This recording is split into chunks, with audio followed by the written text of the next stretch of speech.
कमलायतलोचन लोकपते विजयी भव वेङ्कटशैलपते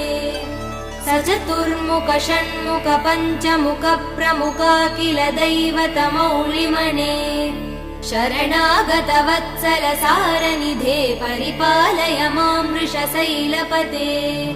अतिवेलतया तव दुर्विषहै अनुवेल कृदै प्रपराध सदैः हरितं त्वरितं वृषशैलपते परया कृपया परिपाहि हरे अधिवेङ्कटशैलमुदारमते जनताभिमतादिकदानरतात् परदेवदया गदितान् निगमै कमलादयितान् परं कलये कलवेणुरवा वसगोपवधू शतकोटिवृतात् स्मरकोटिसमात् प्रतिवल्लविकाभिमदात् सुखदात् वसुदेव